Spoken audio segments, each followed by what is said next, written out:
Hi.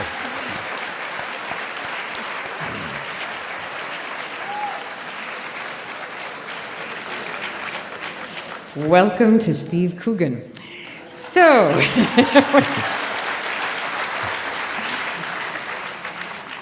I understand that this project began when you optioned the book that Martin Sixsmith had written, The Lost Child of Philomena Lee. And I gather it was you had seen a headline for an article about him, the Catholic Church stole my child or sold my child, right? Yeah.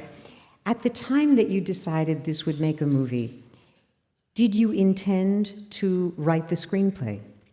No. Is the short answer. Now I'll give you the really long one. A little longer, yeah. Okay. No, I read the article in a newspaper online when I was in New York, actually, doing yet another... Yes, shh. Yeah. When I was doing yet another... I was doing yet another movie, sort of American studio film. I play part number 4 or whatever. I read this article and I found it moving. And I was looking for a project that had more substance, if you like. I'd sort of had this career in England where I was successful in comedy, and it was sort of, it was as good as it was going to get, really.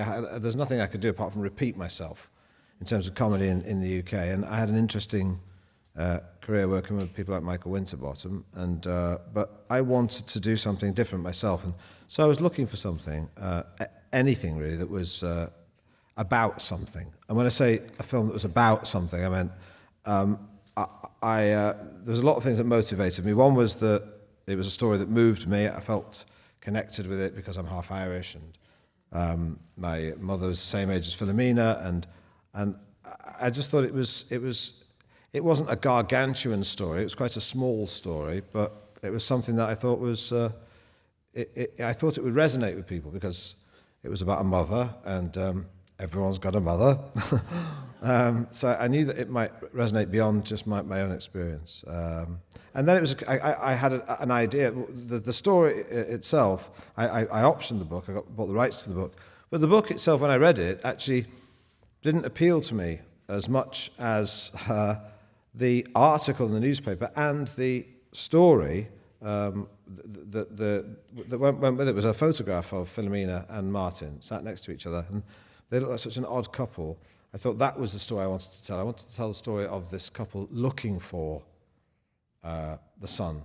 And I knew something of Martin before that because I knew he'd worked with Armando Iannucci briefly, and he'd also been a spin doctor and a journalist. And I thought I wanted to tell a story about this middle-aged, upper middle-class, liberal intellectual and this working-class Irish woman. And I thought that was going to be an interesting odd couple. Especially because his book does not have the character of Martin Sixsmith in it. So presumably you added that as the contrapuntal character to Philomena. Yes, I did. And he's kind of half invented because Martin isn't quite as cynical as he is in the film. That's me. So I put a lot of myself, with Martin's blessing. I mean, I conducted lots of interviews with Philomena and with Martin to help me shape the narrative. And it was only because I kept talking about it, someone said, you should write this. So I found a co-writer in the shape of Jeff Pope, who'd been more experienced in drama. I'd written a lot of comedy and narrative stuff, but I wanted to do something that was, like I say, just anything that had substance. One thing that was bothering me as a cinema goer was that it seemed to me that irony and postmodernism and films that were stylistically impressive seemed to be the order of the day, and films that were just about anything or had a point of view even were in really short supply. So I just wanted it to be something that was authentic, not in inverted commas, something that just said something sincere. I wanted it to be about sincerity, even though at heart I think I'm probably a cynic. So I wanted to sort of challenge myself, really. So I put half. So Martin is half Martin, half me, but Philomena's probably 80% Philomena. But in a way, that was probably the greatest narrative coup, because I think one of the reasons the film works is that it has sentiment, but not sentimentality, because you keep feeling this vital tension between the dry wit of your Martin and the feistiness and vulnerability of Philomena. I mean, her faith versus the cynicism. Did you know that you were going to play Martin when you were writing the screenplay? No, I didn't. In fact, I was considering at one point, I thought about directing it and not being in it. But the more I wrote it with Jeff, the more I was throwing in all my baggage into the character. And then I thought, well, I know how to do that. And then I also thought, well, no one's going to offer me this part, so I'll give it myself as an early Christmas present. Because charity begins at home. So, but I wouldn't have done. I mean, that could be a poison chalice. I mean, that can be a, sort of hubris and Icarus and all that. I could have fallen to the ground and my wings been burnt off by the sun. But I thought that I just won't get another chance. That's fine. But.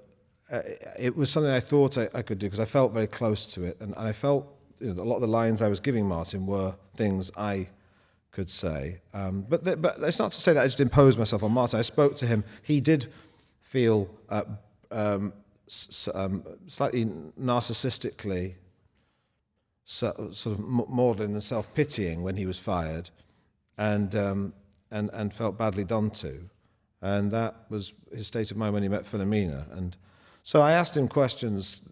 It's funny, when you ask questions of people and you want it to serve a narrative that you have in your head, sometimes you lead the witness because you want them to say things that are going to be useful. So I remember, saying to Martin, would you say that when you found out what happened to Philomena, it put things in perspective for you? And he'd say, yes. I go, good. I tried to find a way of making it work as a narrative. And Philomena's, we played around with the chronology a little bit so that I wanted it to be a film that had substance and it be about something and be a discussion of, intellect versus intuition, cynicism versus, optimism, and faith versus secularism, and have all those things sort of talked about without there being a conclusion, without there being anything prescriptive at the end. But the characters themselves were just. It was. One of the touchstones for it was the film Missing with Sissy Spacek and Jack Lemmon. That's about a journey where they don't find what they're looking for, and but they learn things about themselves, about life, and they have very different attitudes. And so I knew it could work. I remember that film vividly. That was directed by Costa Gavras, and it was an attempt to do an American film, not unlike Z and The Confession, these great films that he had done in Europe. And the marvelous thing, I think, in both films, Philomena and Missing, is that there is an enemy, there is a critique, there's some evil. Whether in that film it was the cover-up in Chile, the coup, and here you see what some parts of the Catholic Church did, which was abominable. But neither film is in any sense didactic. They're very much about the human beings searching for the truth. And that, I think, is one of the strongest narrative threads for any motion picture, especially if it's dramatic. Well, it was important to me not for it to be authentic and have sentiment without looking like it was cynically sentimental. And that's sometimes about navigating between rocks, because when you try to set out to do a film that has something authentic to say, it's very easy for it to become something which is just trite and mawkish, and really sometimes it's about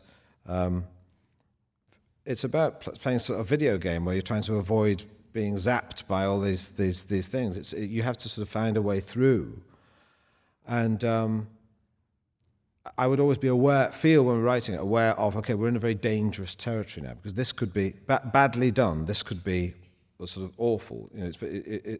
But then I think sometimes, and this works for me in the choice of work I do, I think that then there needs to be the potential for failure to do decent work.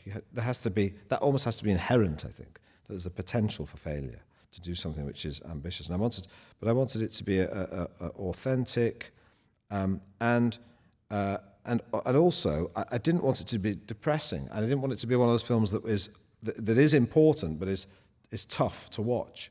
And I knew that I could use comedy to give it levity and make it strangely. I want it to be enjoyable. Yet be about something. I didn't want it to be like homework. I didn't want because these days people look at menus for films, and there are those films that you think, well, I ought to watch that film, but I really don't feel like watching that film. I'll watch that next week or tomorrow or something. And I wanted it to be one of those films that is about something, but it's actually enjoyable. And also, because whenever I tell people about the story, I give them the bare bones. It's about this, you all know it now, so I say, it's about this woman who went looking for a son, and then she finds out he's dead, and he was buried there all along, and they go, oh my God, that's so depressing, and so, and I thought, well, I want people to witness that, yet leave feeling, without it being trite, but feel somehow lifted up by Philomena's serenity and grace, given what had happened to her. Well, obviously you were helped a great deal because Dame Judi Dench plays Philomena. So she helped me a little bit, but not a lot. So first question is, when you were writing the screenplay, did you shape it for her, or at that point it wasn't clear? When we were writing, it's interesting because part of me, when I was looking at it, thinking, you think, I want to tell the story, but part of you thinks, is this viable? And I thought, well, if it's crafted properly, this is a great part for an older actor. And there aren't many, when you get to Dame Judi's age, even by her own admission, that you tend to be playing a supporting role or someone's aunt or someone this, that, but to have a really, substantial, but it's about you. And you're not playing an old person. You're just a character who happens to be old. That's few and far between. So I thought, well, if we get this right, we should, there's like a handful of the sort of grand dams, literally, of a film that are capable of pulling that off. And so I thought she was top of the list, but I thought maybe there were a handful of people who could do it. And when we went along to ask her, the script wasn't finished, but I went and told her the story. I went to her house and sat down with her and said, "This is the story." And she said, "It sounds fantastic." I think there was the proviso that as long as the script doesn't stink, it sounds good. And so I went back and said to Jeff, listen, it looks like she's going to do it. Let's write it for her. Right? Let's tailor it to her, and to the extent that, and this is one of the things I found with being an actor as well as a writer, is I think writers, there's a tendency, because a writer has to sort of release their material to someone else. There's an inclination to make sure you've covered everything, and if in doubt, have someone say it. Because if they don't say it, people might not know it. And because I'm writing there with Jeff, Jeff as a writer would want to make sure things are clear by having everything stated instead of saying, you don't need that. If you cut between the two of us, it'll be implicit what's going on there. Sometimes I'd say to Jeff, he'd say, "But how do we know what you're thinking?" And I said, "Well, I'm doing that bit, so don't worry about that. I'll take care of that, right?" But then when it came to Judi, I'd say, I wanted these scenes. For example, the scene where she goes down and retraces the steps to go to the last place she saw her son before he disappeared. That we sort of wrote that, knowing that we were going to have Judi's face, just looking at the last time she saw her son, and knowing that her face is so interesting to look at, that it will do a lot of work for us. So it's kind of, it's like entrusting that that's what will happen, rather than trying to spoon feed the audience or the director. So now, because you were dealing with a true story Philomena still alive, and certainly Martin Sixsmith. First of all, did either of the real people ever come to the set?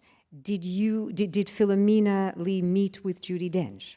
Well, there was a question mark over Philomena meeting at first because Stephen Frears, who I'll tell you about how I got to work with him. But Stephen said he was nervous about Judi meeting Philomena because it's not automatically a good thing, because there might be Judi might have an idea from the script and it might be thrown by meeting her. But I had met Philomena many times because I was writing, and Stephen hadn't at that stage. Stephen met her and then was like, she has to meet her because Philomena is very outgoing,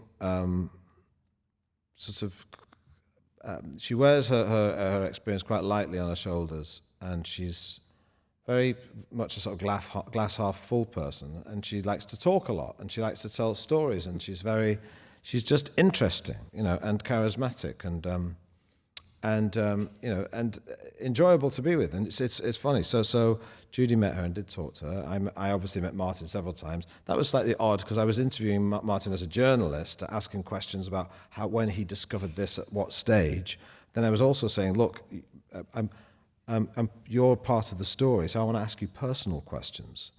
In fact, we started to refer to him as in the third person. When I was talking to him, we'd talk about Martin. Even though I was talking to Martin, he'd say, well, when Martin does this, because to distinguish himself from the sort of slightly irascible monster that I sort of put on the page in the first half of the story, to make himself feel more comfortable with it, and me to feel more comfortable, because there's sort of, but they both visited the set, and they both, Martin understood the creative license I took with his character because he's a writer, so he understood, so it was very easy for him to give that his blessing because he got it. I think Philomena was convinced by her daughter, who was always the key to Philomena, because she was very protective. Daughter, who's played by Adam Exwell Martin in the film, she was always took care of her mother, and I think there was some skepticism when I wanted to speak to her mother because I'm known for comedy, and she was thinking, what's this comedian want to talk to my mother for? They visited the set a couple of times, and it was, Philomena was very much the Philomena you see on the screen she's closer to Philomena than I am to Martin. That's fair to say. And once the film was finished, I assume they've both seen it. What were the reactions of Philomena Lee and Martin Sixsmith? Martin loved it straight away as a narrative because he knew it would boost sales of his book. Philomena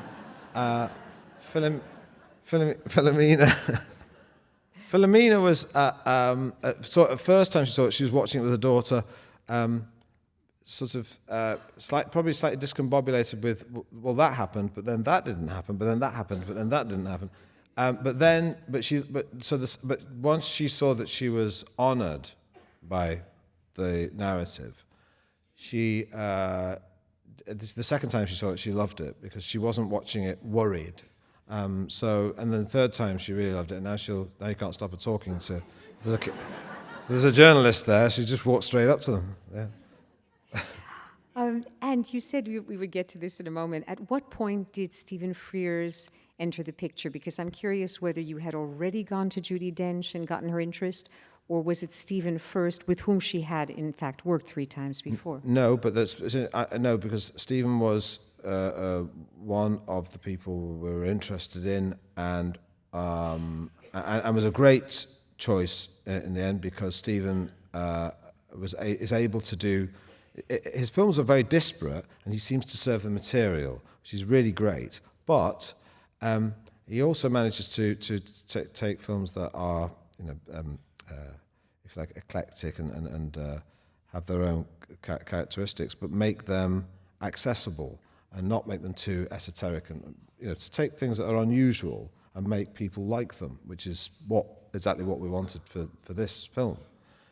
And also, when I spoke to Jude, I said, I think Stephen's interested in this. She went, oh, do you think he'd do it? And I knew she'd worked with him before, and I wanted her, because it's a big, tall order, because she's not, I know she had a bad knee and her eyesight's not great, and I wanted her to be really comfortable with the director, not it would have been a disaster if a chosen director that she didn't get on with. It would have been awful. And so that was sort of, that sealed the deal with that. That's why Stephen made perfect sense. And that was great because he sort of bursts her bubble and makes fun of her on the set.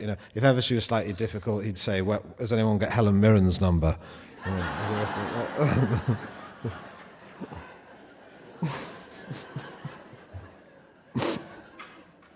Great. You are known as a great improviser, so I'm just curious, did you pretty much film the script as you and Jeff Pope had written it, or was there some improvisation, especially between you and Judi Dench? There was no improvisation whatsoever. I have improvised a lot and done a lot with Michael Winterbottom. With Jude, I was so paranoid about the accent. If I came in the morning and said, I want to change a line, she would say, oh, why do you want to change the line? I said, because please, trust me, it's going to be better. And she was very, she would pick me up on, but the answer is there was no, we stuck to the script. There was, but what was important was our relationship, and we had fun together between takes. We didn't talk about the subtext at great length. We just had fun, and it was quite a heavy story in some ways. We just joke and mess around. I spent a long time in a car with her, so I just make her laugh by doing impersonations of people, and it was just very. Can you do those? I can't do her, but I used to make her laugh by doing funny voices, and also just making fun of her because I think she's used to being treated with a certain sort of like pseudo royal reverence. Oh, she is Dame Judi Dench after all. But I just made fun of her. She literally hit me with a handbag once. I mean, quite what did hard. you do? I think I made reference to how old she was, and she literally hit me. I mean, quite physically hard with the handbag, like that. Whacked me really hard. Don't mess with older broads. No. So I'm curious too. Your background is Irish. Your parents were Irish, and Judi Dench is of Irish descent from her mother. I'm just curious how much of your own personal background might have informed your take on the material. I think one of the reasons I'm asking the question is that on watching the film tonight for the second time, again, one of my favorite lines in the film is when you tell your wife coming out of the children's performance in church, I don't believe in God and I think he can tell. That kind of line, for me is quite memorable, and I have a feeling it came from you. Well, the whole script for me was a way of having a conversation with myself, because I'm not religious, and I sort of had arrived at that, and I wanted, I sort of became quite bullish about it, and I like Douglas Adams' quote at the beginning of Richard Dawkins' book, where he says, "It's enough to admire the beauty of the garden without having to believe that fairies live at the end of it." And now, that's very. I see some people like that, some people didn't like that.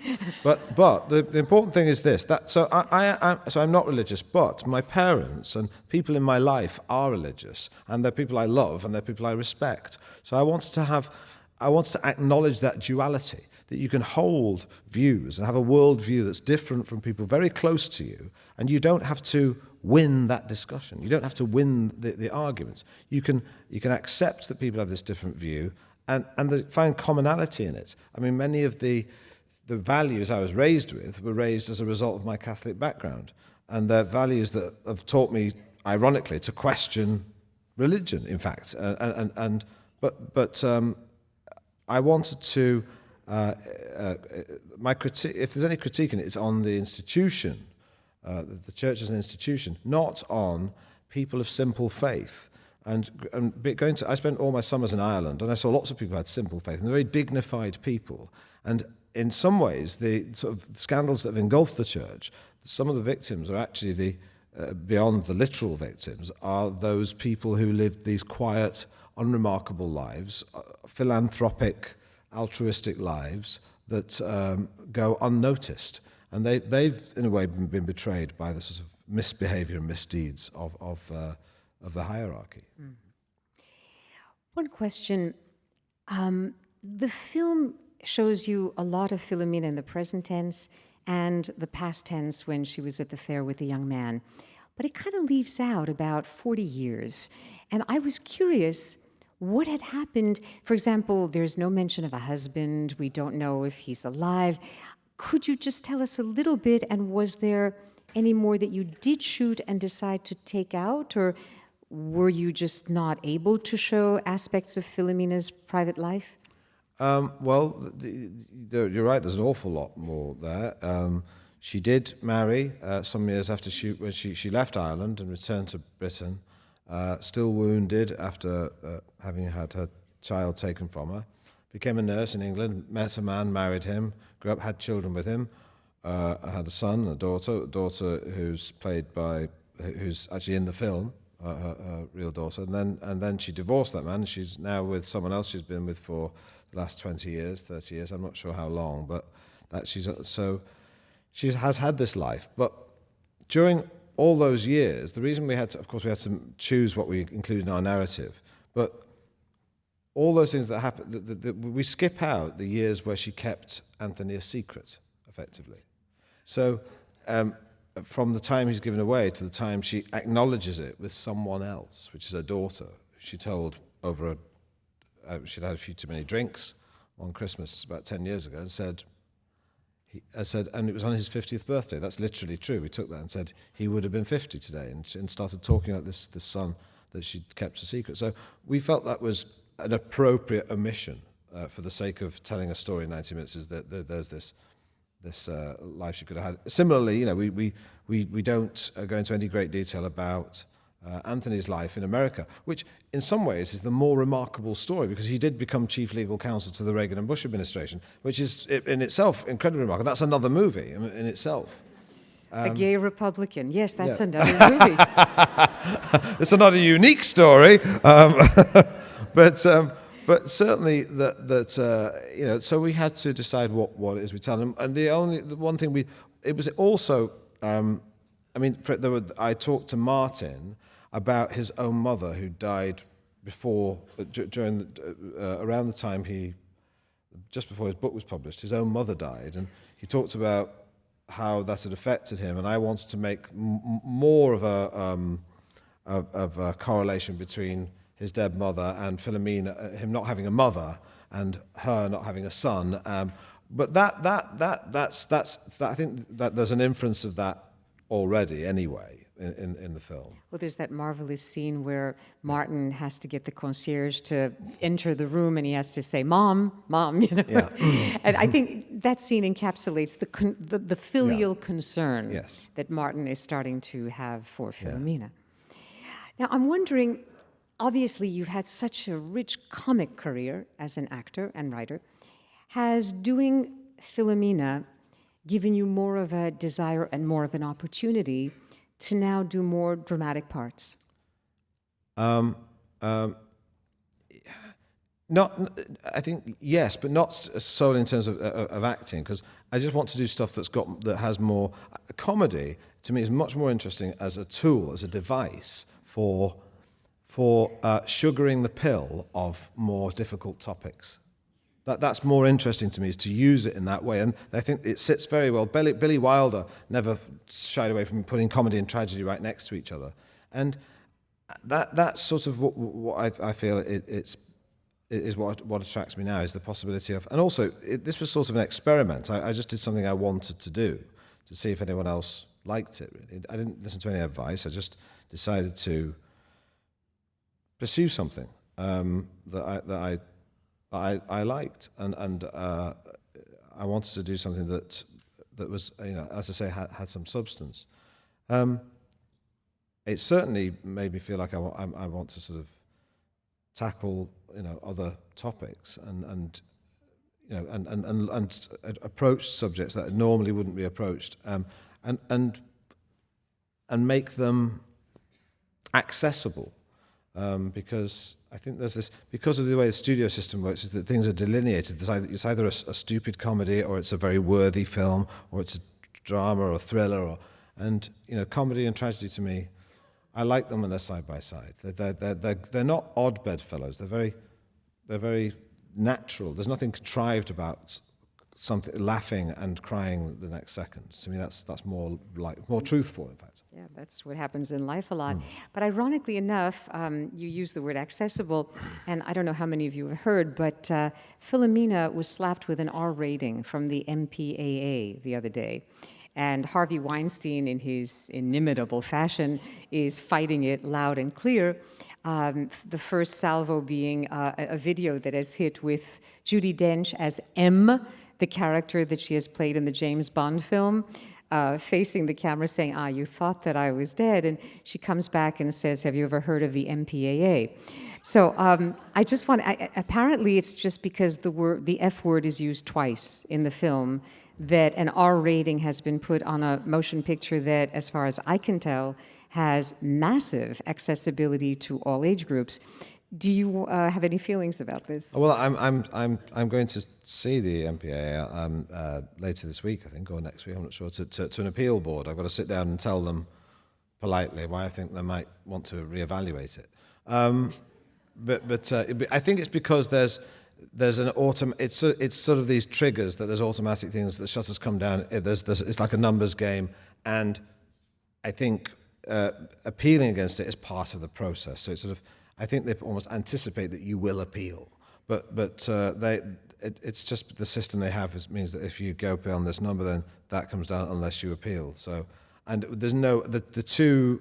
I think it's when I say fucking Catholics, and I also say if Jesus was here, he'd tip you out of that fucking wheelchair, which is, and both those are incredibly strong, but without the profanity, it needs to be. I mean, I think it's entirely justifiable because it needs that profanity. It needs to be shocking, and also he needs to apologise for swearing. If he doesn't swear, he can't really apologise for having swore, because it also demonstrates his intolerance and his anger, as opposed to her, as it were, her more holistic nature, her more forgiving, rounded, forgiving nature. And so it's important in that regard, too. I almost think that American and British directors maybe have to learn what the Polish filmmakers used to have to do. I learned this from Krzysztof Zanussi. He said that when they would be submitting either their scripts or their finished films, they would always add a few objectionable things so that when the censors had a problem, they could just start cutting out all the things they knew they didn't need and leave the rest. You should have had 3 more uses of the F word. I know. I used to do that with the BBC, actually. In fact, when I was working with the BBC with Partridge, we'd tell them that we didn't have a version without it when we did.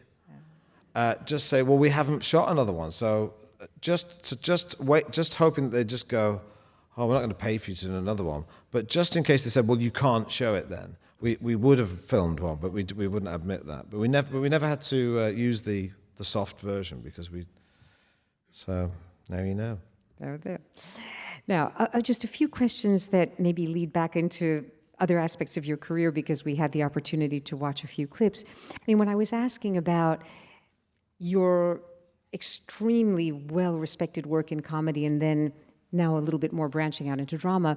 Actually, when I was watching the films with my husband, Mark, who reminded me that Bill Murray had a similar kind of trajectory. He was such a well-known comic figure, and then he goes and makes Sofia Coppola's Lost in Translation and starts doing more dramatic parts, and you worked with Sofia Coppola as well in Marie Antoinette. Are there some actors with whom you feel a kinship, partly because comedy has been the staple of your identity, and then there's the desire to branch out? I mean, Ben Stiller is another one who comes to mind. You've worked with him at least twice. Is that in any sense in your thinking? Oh, I think some comic actors. I think that certain comic actors have that comedy comes from discomfort, and that discomfort is about showing a certain kind of truth, and therefore people laugh because they're laughing at a sort of. If the comedy's done well, they're laughing because you're shining a light on some aspects of humanity, which is truthful but uncomfortable. Ben, I mean, I say a kinship. Someone I admire I have always admired Jack Lemmon, because he was always able, and especially those odd couple of things he did with Walter Matthau. But he was able to. it wasn't so much whether things were comic or tragic, they were just truthful. And you can make something comic or tragic depending on the context. But the important thing is that whatever's played is that it's truthful. And some things can naturally be funny, you know. And I think good comic actors know how to illuminate the truth. Sometimes it's hyperbole, but it's truthful. It's not naturalistic. And Jack Lemmon is a great exponent of that. I think I read once somewhere he said that you can chew the furniture if you want to, literally. If it comes from a real place, you can be quite big, as long as you're not sort of acting in a dishonest way. Right. And on the other side of things, would someone like Peter Sellers be an important sort of inspiration? I think I go to this question because of your extraordinary gift for mimicry, and I remember Peter Sellers with that as well. Well, I think he used characters to sort of hide behind, and there may be some truth in that with me, but after he died, I found out he was such a monster to his children, especially, that I was sort of always very loath to sort of be compared to him. But certainly, I think he was a good technician. I think when it came, I think Being There, the Hal Ashby film he did, Being There, was him trying to. There's obviously felt trapped by this comic character thing, which I have felt, and I think he sort of left it quite late to try and break out of that. Being There was something that was clearly his attempt to break out of that kind of straitjacket. But I understand that feeling limited by being, funny guy. Yeah. And one other question about the funny guy thing. I know that most of us are not nearly as familiar with your Alan Partridge persona as groups in England, but I was thinking about an analogous situation like Stephen Colbert in the United States, who has created a persona called Stephen Colbert, and in that persona, he hosts every show, and you were doing that with Alan Partridge. At what point do you consider that the persona you create is a kind of hyperbolic version of where do you draw the line between being satiric and sort of becoming impossible to bear? Well, to me, it's he's both someone. It's a cathartic character for me to play, because all the things that I loathe and detest that some human beings think, I just have him say it, and that ridicules it. So it kind of, if I see people politically in an environment saying things I find objectionable or having attitudes I find that make me angry, I give them to him and have him echo those views. So those people I hope those people who have those views feel slightly ridiculed, but I do by putting it in his mouth. But he's also a conduit for the things that I think sometimes. So it's like a dustbin or trash can for all the negative, politically incorrect things that occur to me that I know I shouldn't say. I just throw them to him, and it's a way of exercising those things. So sometimes it's quite liberating, and also it's because I think Partridge is very like Malvolio in Twelfth Night. He's this pompous, unwitting fool who takes himself seriously, very seriously. But he's and also like Malvolio, you actually, if he's done well, you should feel a little compassion for him because he's trapped by his own pomposity, and so I do actually have a little. I think he's evolved into someone I sort of have a little kind of. I sort of care about him. It's quite strange because it is like an alter ego. It is like a sort of schizophrenic thing where he's this other. But the good thing is I can stop being him, and it's quite enjoyable to be like the fool who says the emperor's not wearing any clothes. Sometimes you can use it to say truths that people dare not speak. So it's fun. Now, you also have created another persona that I feel I have to ask about, and that is Steve Coogan. Because in The Trip, for example, you play Steve Coogan, who seems, if I can hazard this assumption, to be much more vain, narcissistic, and insecure than the person that we have the pleasure of being with tonight. And even in Tristram Shandy, you're playing this actor, Steve Coogan, playing Tristram Shandy, and at times he is insufferable. Can you talk a little about how you do that? I mean, I'll never tell you who's the real one, me or that one. That again, it's whenever Michael, it's only ever Michael Winterbottom. Although Jim Jarmusch asked me to do it once in this film called Coffee that's and right, Cigarettes. with Alfred Molina. That's what you do is you find those things within yourself that are unattractive aspects of your personality that you know are not good, and or you just amplify them.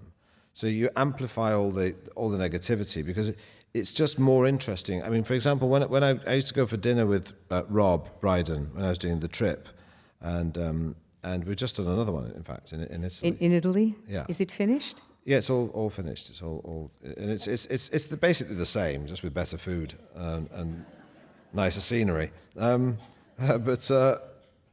We would go for dinner ourselves in the evening and get on very well. But during the day when we were filming, we would seek out tension because that was improvised, and that's quite difficult because you have to have this agreement beforehand where you say, well, look, I'm going to press your buttons, and you're going to press mine, and that might be difficult because we have to know that this is a game here. So if we get offended, we don't really mean it. But it's still quite a dangerous game to play because sometimes you can get genuinely angry when you're doing it. So, but it needs to carry that risk to create interesting comedy and drama. So Well, I think one of the reasons that I asked about your desire to perhaps do more drama is that in The Trip, Rob Brydon teases you teases the Steve Coogan character for insecurity, jealousy vis-a-vis Michael Sheen getting the better parts.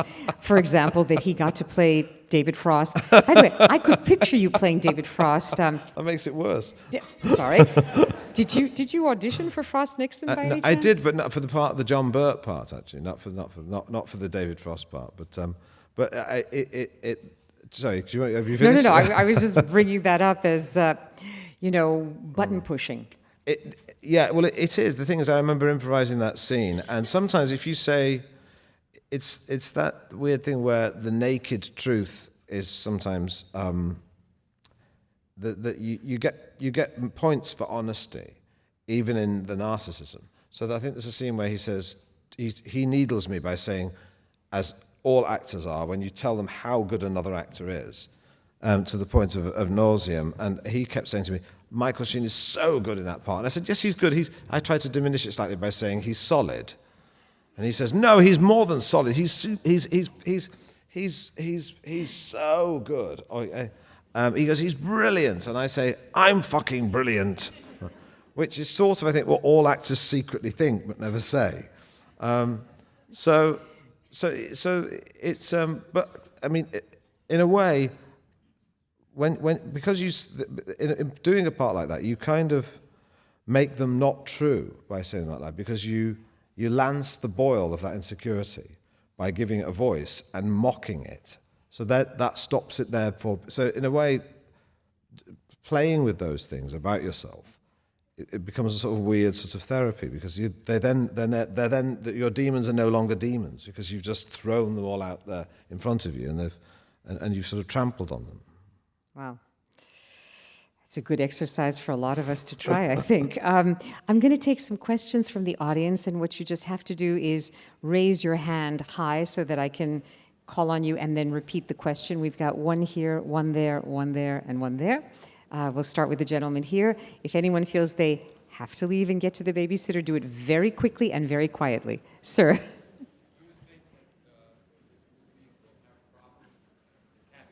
Do you think that this movie will have problems with the Catholic Church in Ireland? Well, it's certainly raised big issues in Ireland already.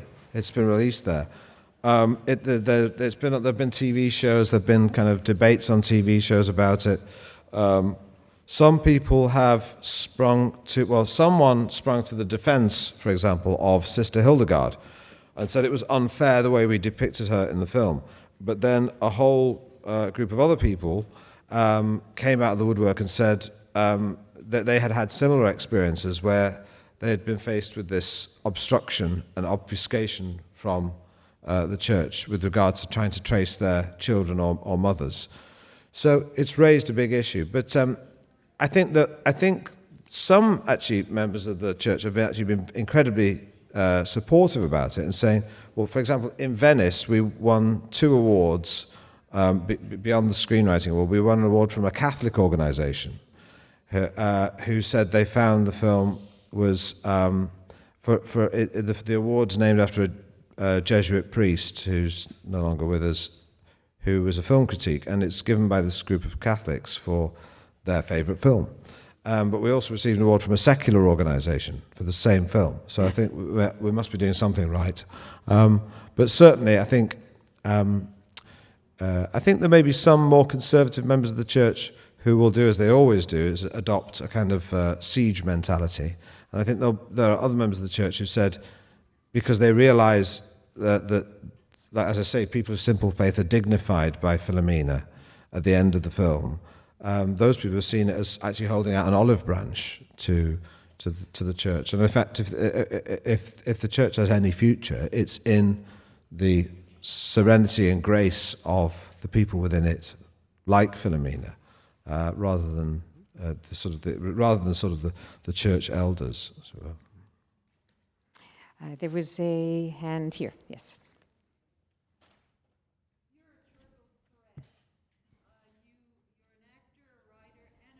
You're a triple threat, an actor, writer, and producer.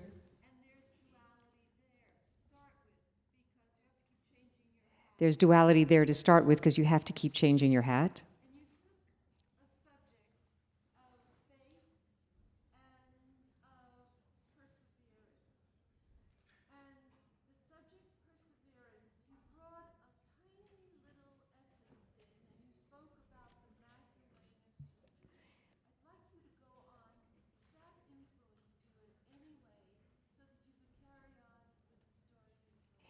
If I understand the question, it's and you brought to this story of faith and perseverance the Magdalene sisters.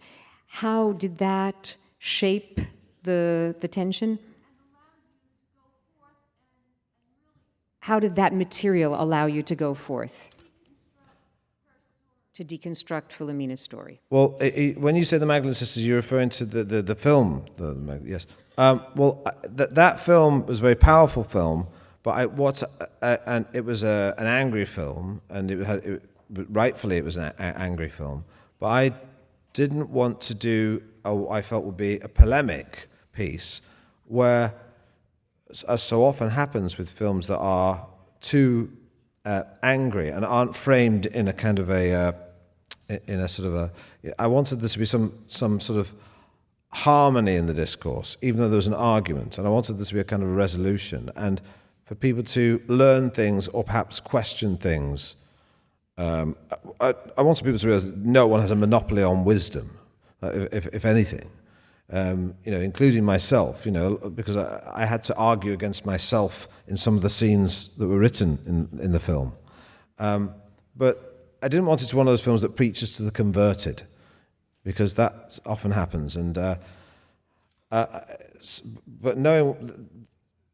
So I didn't want to repeat what the Magdalene sisters had done. And I wanted it to be less about a finger-wagging exercise at the past misdeeds of the church, especially that kind of... You can get into sort of a smug, liberal, enlightened sort of attitude where you just look back on the way people behaved and say, weren't they awful then? Aren't we all enlightened now? And that's... I didn't want to get involved in that either. To me, it was more important to talk about how you deal with it when something bad happens to you.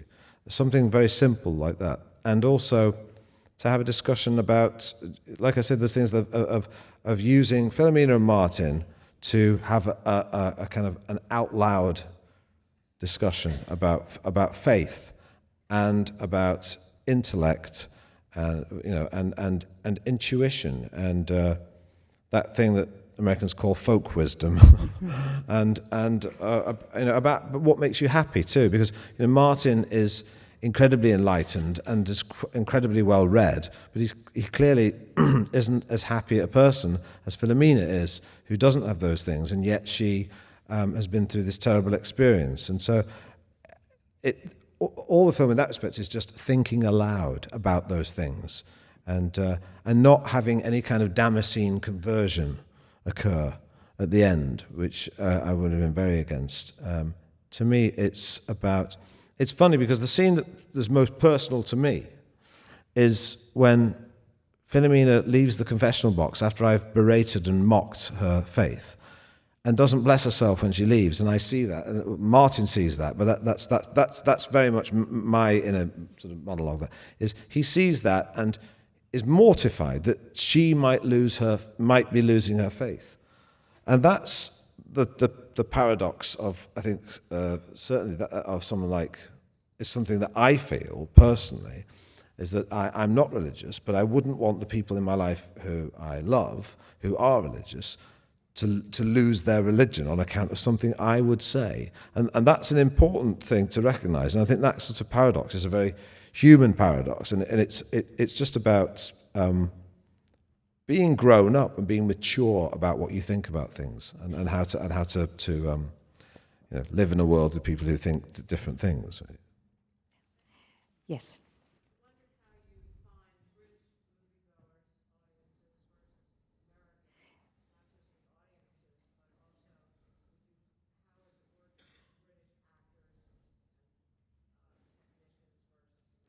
How do you find the differences, first of all, between British moviegoers and American moviegoers, and secondly, between the British crew and craftspeople versus working with the Americans? I really don't think there's a great deal of difference in terms of moviegoers. I think there are people who want to see smart movies, and there are people who want to see dumb movies. And there are just as many in the UK as there are in the US. And I think sometimes certainly. The US gets a bad rap from the UK, certainly from the sort of cognoscenti, who assume everyone in America just wants to go and see Transformers, basically, the whole of America. You have to remind them of people like J.D. Salinger and all the great writers that came out of America, and they go, "Oh yeah, I've forgotten about those." So I don't think there's a great deal of difference in terms of cinema goes. I think it's just on a bigger scale. I think, if anything, there is an indie film scene in America, and there's enough people here to sustain it. So it means that there's just more people. So there's more people who will go and see an independent film in America than there are in England. So in that regard, then it's an advantage. In terms of crews, I think the same thing, because there are incredibly professional crews here, and there are incredibly professional crews in the UK. I think it's just there are, if you get the best, the best exists in America and the best exists in the UK. So I don't think there's a great deal of difference, to be honest. And these days there's such a crossover. Somebody like Armando Iannucci, with whom you began with the Alan Partridge days. I mean, then he does Veep for HBO, which is American technically. So I think there's so much crossover that it's hard to generalize. I also think that in terms of comedy. On cable TV and comedy, there are much greater risks taken in the US these days than there are in the UK, which is interesting, because I would have said 30 years ago, when there was only sort of terrestrial, what do you call them here, like ABC, and you call them mainstream? The network. We call them terrestrial. Network TV channels would have been hugely conservative, and in the UK with the BBC, as it was public broadcast, they not having the same commercial pressures would take huge risks with quite avant-garde comedy like Monty Python, which would never pass any kind of market research test, even today. And so, but these days, actually, because of cable, there is the sort of you can reach an esoteric audience with stuff that's quite edgy. If I remember correctly, you've even been in one Curb Your Enthusiasm episode, right? Yes, I did. I played a psychotherapist. That would be a good example of a little bit of envelope pushing. There was a question here, and then on the aisle there. First, I'd like to think I'm one of the smart people who like smart movies, so thank you.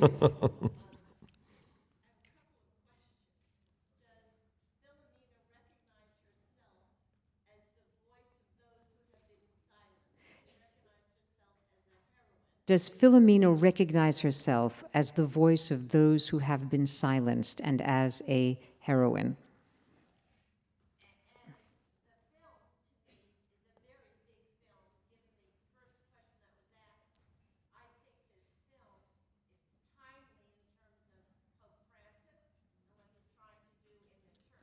And isn't this film timely in terms of Pope Francis and what he is trying to do with the church? Well, okay. Well, the answer to the first question is Philomena is. I don't think she sees herself as a heroine in that regard, but I think she certainly feels unencumbered by her salvation is the telling of the story. Her salvation is in not feeling ashamed anymore and being unburdened of this secret. That's what. And so now she feels she lived in fear of it and haunted by it and made to feel shameful. The fact that they had the letter that all the records were burnt and they had the one letter where she agreed to give her child, that's absolutely true. They managed to find that, in the ashes. So she was made to feel bad about this. She does feel certainly that she can talk about it openly. I think it's given her a voice. And certainly the film itself has also helped that. She feels like she realizes she's one of the good guys, if you like, finally. So that's, and also in America, in Ireland, certainly the film has had the added effect of lots of people coming out of the woodwork saying they've had similar experiences and people talking about it. And she's part of that. So I think if she feels empowered by the film and by the experience, certainly, and the book itself, which was a big deal for her to sort of say, it's surprising how even now in these times that kind of thing, even for older women, is still an embarrassment, despite the sexual revolution and everything that happened. It's still that way. What was the second question? Pope Francis, I think, is. It seems, relatively speaking, to be someone who I think personally, as a lapsed Catholic who takes some interest in it, because lots of members of his family are still Catholics, seems like really promising in terms of the church. There's a strain of Catholicism called liberation theology that was ostracized by previous popes as being revolutionary, when all it was about was trying to empower the poor, and was adopted by many Catholics in Latin American countries that were under fascist dictatorships. And he has sort of, if you like, given that his blessing, which is a huge leap forward, I think, and also has recognized some of the changes that were made in Vatican II way back in the early 60s, where the church was trying to modernize. And there are many people, I think really, that many people within the church who actually have been progressing mentally before the hierarchy, and the hierarchy had been playing catch up. But I think that all the things he's been saying. I mean, Stephen Frears joked. He wasn't actually joking. It said in Venice that he thinks the Pope should see it, and I think that's actually not a facetious thing to say, because, as I say, it's not an outright. It's not an attack on people of faith. And I think if the more grown-up members of the church will recognise that and see that, that if the church has any future, it's in the individuals. And I think he seems to be. I think it is quite timely, because in Ireland they've started talking about this stuff again. The government apologised for what happened. Hindsight is a great thing, of course. It's easy to say things in retrospect, but it's become a sort of what is untenable now is the notion. Let me give you the perfect metaphor for me for the church's attitude was when I personally visited Roscrea, the abbey there, to do some research, almost following in Martin's footsteps. I found that the graves of the nuns were perfectly tended, and the graves of the mothers and babies that died during childbirth were overgrown with weeds. Now, how can you tend some graves and not the others? And that was a perfect metaphor for the church's attitude, which is let's just have it all overgrow, ignore it all, it'll all go away. The reverse is true. If you acknowledge it and accept it and say sorry, then you can move on, but not until that happens. By the way, I think Stephen Frears had a great idea because I understand Pope Francis has always loved movies. I was asked by Reuters to do an article last month about the fact that he said La Strada was his favorite film. Oh, yeah. So why shouldn't we? Last question here on the aisle.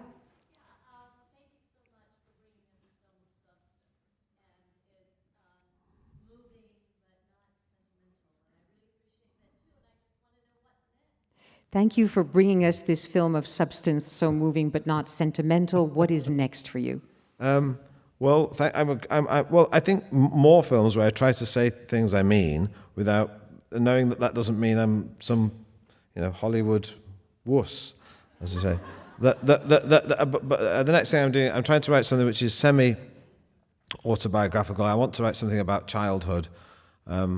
And I'm working on that and a few other things. But I think childhood is something that's the Europeans deal. When we say the Europeans, we mean everyone except Britain. When you say the Europeans, you include us and everyone else. When we say it, we just mean everyone across the English Channel, the Italians and the French and the Germans and everyone else. But I think, and we're kind of in the middle, because sometimes we're like Americans, sometimes we're like Europeans. When you're English, you're kind of schizophrenic like that.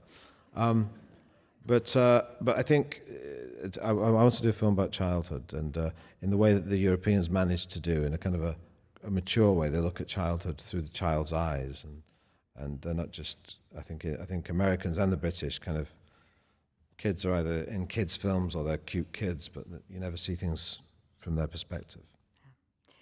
Well, I want to just say that on November 22nd, the Weinstein Company is releasing Philomena in New York and other cities before major release on the 27th. And I just want to tell you how much I appreciate the fact that this is not a didactic film, and despite what could be perceived as depressing material, you have brought an amazing vitality to the story of Philomena through not just the performances, especially you and Judi Dench, but the vitality of the intelligence in that screenplay that makes us question, experience, participate, and not come to any easy conclusions, but rather to go on that road trip. This is a road movie, among other things, a road trip that is both entertaining and illuminating. Thank you so much. Thank you.